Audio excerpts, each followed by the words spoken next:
अस्सलाम वालेकुम नाज़रीन।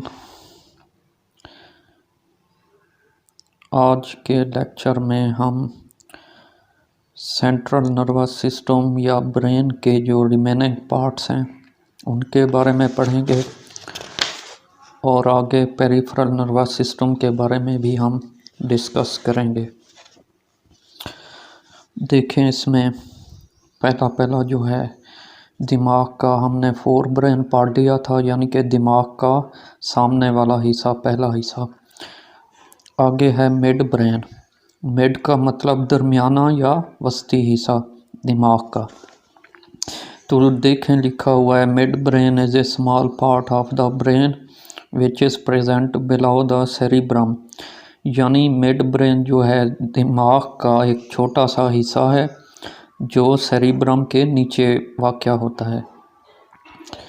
It receives information from sense organs which is then passed on appropriate part of the forebrain। इसका function क्या है मिड ब्रेन का?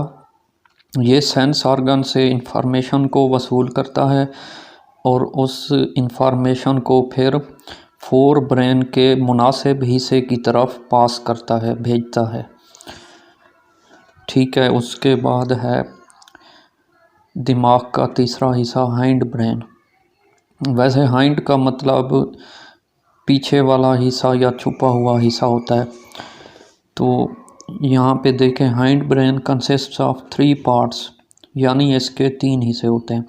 एक है सेरिबेलम, ये सेरिब्रम से मुख्तलिफ है। Cerebellum, pons and medulla oblongata, ये हाइंड ब्रेन के 3 हिस्से हैं। तो अब देखें सेरिबेलम क्या होता है। Cerebellum lies under the back part of the cerebrum. तो सेरिबेलम जो है ये सेरिब्रम के पिछले हिस्से में वाक़या होता है। It acts as a controller for maintaining the body balance and making precise and accurate movements. तो सेरिबेलम का फंक्शन फेल क्या होता है? ये एक कंट्रोल सेंटर के तौर पर काम करता है। किस लिए? ये जो है सही और मुनासिब जो हरकत हैं जिस्म की, उसको मेंटेन करता है, कायम करता है, और बॉडी बैलेंस को यानी कि जिस्मानी तवाज़ुन को इस तरह से ये कायम रखता है। Pons is an oval structure present beneath mid brain. तो पोन्स क्या है? पोन्स मिड ब्रेन के नीचे एक बेज़वी शक्ल का हिस्सा होता है। ओवल स्ट्रक्चर यानी बेज़वी शक्ल का होता है ये। It controls many functions like sleep, swallowing, equilibrium and taste etc। तो पोन्स का फंक्शन या फेल क्या होता है? ये बहुत से अफ़ाल जैसा कि सोना, निगलना, तवाज़ुन बरकरार रखना और जायके को ये कंट्रोल करता है। ओके, आगे है हाइंड ब्रेन का तीसरा हिस्सा जिसको कहते हैं medulla oblongata. Medulla oblongata forms the posterior part of the brain where it is connected with the spinal cord. तो मेडुला ऑब्लांगेटा दिमाग का पिछला हिस्सा बनाता है जहाँ पर ये स्पाइनल कॉर्ड यानी हराम मगज़ से जुड़ा हुआ होता है। आगे है इसका फंक्शन मेडुला ऑब्लांगेटा का। Medulla oblongata controls heart beat, breathing and digestion etc। तो ये क्या कंट्रोल करता है? हार्ट बीट यानी दिल की धड़कन को, ब्रीदिंग यानी सांस लेने को, और डाइजेशन यानी हज़म करने के अमल को ये कंट्रोल करता है। Medulla oblongata keeps on working when rest of the brain goes to sleep. यानी मेडुला ऑब्लांगेटा उस वक्त भी काम करता रहता है जब दिमाग का बाकी सारा हिस्सा सो जाता है, यानी इनएक्टिव हो जाता है। अच्छा, ये डू यू नो लिखा हुआ है, मालूमात थोड़ी सी। Brain of an adult man weighs about 1.5 kg and consist of, ये तकरीबन 1 बिलियन लिखा हुआ है, न्यूरॉन्स। तो यानी कि एक बालिग आदमी का दिमाग जो है उसका वज़न 1.5 किलोग्राम होता है और उसमें 1 खरब न्यूरॉन्स होती हैं। चलें आगे देखें स्पाइनल कॉर्ड यानी हराम मगज़। Spinal cord is an extension of medulla oblongata. तो ये क्या है, मेडुला ऑब्लांगेटा का एक तौसी है, एक बढ़ी हुई शक्ल है मेडुला ऑब्लांगेटा की। It runs backwards inside the backbone up to its lower and.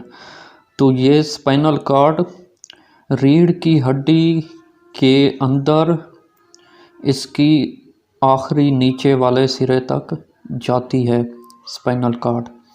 It is also made up of interneurons. तो ये इंटरन्यूरॉन से बनता है spinal cord. Spinal cord creates a link between brain and different body parts. तो यहाँ पे इसके function बताए गए हैं।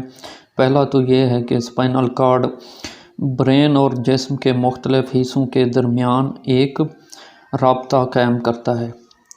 It also control some reflex actions. Reflex मतलब जो खुद ब खुद ऑटोमेटिक कुछ काम होते हैं उनको कहते हैं रिफ्लेक्स एक्शंस। यहाँ पे ब्रैकेट में लिखा इमीडिएट एंड इनवॉलेंट्री एक्शंस, यानी ऐसे अमाल, ऐसे काम जो फौरी तौर पर और आपकी मर्ज़ी के बगैर ऑटोमेटिक होते हैं, तो वो होते हैं reflex actions. And some other involuntary actions, ठीक है, और कुछ दूसरे जो गैर इरादी काम होते हैं, इनवॉलेंट्री का मतलब, उनको ये स्पाइनल कॉर्ड जो है कंट्रोल करता है, ये सारे रिफ्लेक्स एक्शंस को। ठीक है, आगे देखें PNS, peripheral nervous system. PNS consists of a network of nerves which are spread in the body to connect all the body parts to the central nervous system। तो PNS नर्व्स का एक जाल है जो कि जिस्म में फैली हुई होती हैं। तो इन नर्व्स का काम क्या होता है, ये सेंट्रल नर्वस सिस्टम से जिस्म के तमाम हिस्सों को जोड़ती हैं। The nerves which rise from brain are called cranial nerves. ये डेफिनीशन है, तारीफ है क्रेनियल नर्व्स की, यानी वो नर्व्स जो दिमाग से निकलती हैं उनको कहते हैं cranial nerves. The nerves which rise from spinal cord are called spinal nerves. तो ठीक है, जैसा कि स्पाइनल कॉर्ड से नर्व्स निकलती हैं तो इस वजह से उनको स्पाइनल नर्व्स कहा जाता है। There are 12 pairs of cranial nerves and 31 pairs of spinal nerves in human body। तो इंसानी जिस्म में क्रेनियल नर्व्स और स्पाइनल नर्व्स की तादाद बताई गई है। क्रेनियल नर्व्स के जो होते हैं वो 12 जोड़े होते हैं और स्पाइनल नर्व्स के 31 जोड़े होते हैं। 12 जोड़ों का मतलब उसमें 24 क्रेनियल नर्व्स होती हैं। ठीक है, आगे देखें working model of the nervous system. Nervous system के काम करने का एक मॉडल बताया गया है। इसमें देखें nervous system coordinates all body functions. Coordinate मतलब राब्ता कायम करना। तो नर्वस सिस्टम जो है ये तमाम जिस्मानी अफ़ाल के दरमियान राब्ता कायम करता है। It also detects the changes in environment and produce response to the changes. तो ये माहौल में होने वाली तब्दीलियों को भी महसूस करता है और उसके मुताबिक रिस्पांस यानी रद्द-ए-अमल पैदा करता है। तो ये शक्ल में दिखाया गया है, आप देख सकते हैं working model of the nervous system. ये देखें, पहले सेंसरी न्यूरॉन से पैगाम सेंसरी न्यूरॉन लेके आती है, वो दिमाग में प्रोसेस होता है। उसके बाद मोटर न्यूरॉन जो है वो उस पैगाम को हमारे मसल्स तक लेके जाती है और उसके नतीजे में हम रिएक्शन या रिस्पांस पैदा करते हैं। तो इसका जो तफसील है इस अमल की वो देख लें, लिखी हुई है। Any change in the environment external or internal, that can be detected by a receptor to initiate nerve impulse is called stimulus, plural stimuli। तो ये डेफिनीशन तारीफ है स्टिमुलस की जमा है स्टिमुलाई, उर्दू में कहते हैं मुहर्रिक। तो स्टिमुलाई क्या होता है? माहौल में कोई तब्दीली, वो माहौल एक्सटर्नल यानी बाहर का भी हो सकता है और इंटरनल यानी अंदर का भी हो सकता है। तो ऐसी तब्दीली जो रिसेप्टर महसूस कर सकें to initiate a nerve impulse. तो नर्व इम्पल्स पैदा करने के लिए कोई ऐसी तब्दीली जिसको हमारे रिसेप्टर महसूस कर सकें उसको कहते हैं स्टिमुलस। चलें इसकी एग्जाम्पल्स मिसालें लिखी हुए हैं। Heat, cold, pressure, sound waves ETC are the examples. तो स्टिमुलाई यानी मुहर्रिक की मिसालें हैं हीट हरारत, कोल्ड ठंडक, प्रेशर दबाव, साउंड वेव्स आवाज़ की या सौती लहरें। The special organs, tissues or cells which detect stimuli are called receptors। तो ये रिसेप्टर्स की प्रॉपर डेफिनीशन है, उसकी एक सही तारीफ है कि वो ख़ास ऑर्गन्स या अज़ा, टिश्यू या सेल्स जो स्टिमुलाई को महसूस करते हैं, मुहर्रिक को महसूस करते हैं, उनको कहते हैं रिसेप्टर्स। आगे देखें। The sensory neurons carry the messages regarding stimuli in the form of nerve impulses from receptors to central nervous system. तो सबसे पहले क्या होता है कि जो सेंसरी न्यूरॉन होती है ये स्टिमुलाई से रिलेटेड उसके हवाले से जो पैगाम होता है उसको नर्व इम्पल्स की शक्ल में रिसेप्टर से लेके सेंट्रल नर्वस सिस्टम तक पहुंचाती है। ठीक है, इसके आगे दूसरा स्टेप।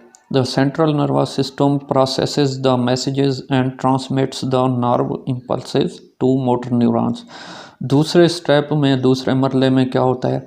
सेंट्रल नर्वस सिस्टम इन पैगामात को प्रोसेस करता है यानी इस पर मज़ीद अमल करता है और फिर इसको नर्व इम्पल्स को मोटर न्यूरॉन की तरफ भेज देता है। तो ये वही है जो पीछे अभी शक्ल में दिखाया गया था सारा कुछ। तो इसका आखिरी स्टेप देखें। The motor neurons carry the nerve impulses to the parts of the body which produce responses. तो मोटर न्यूरॉन्स क्या करती हैं? ये नर्व इम्पल्सेस को जिस्म के उन हिस्सों की तरफ लेके आती हैं जो रेस्पॉन्स पैदा करते हैं यानी कि रद्द अमल पैदा करते हैं। सच पार्ट्स आर कॉल्ड इफेक्टर्स। तो ये इफेक्टर्स की तारीफ है यानी जिस्म के वो हिस्से जो रेस्पॉन्स पैदा करते हैं उनको इफेक्टर्स कहते हैं। Muscles and glands in the body act as effectors.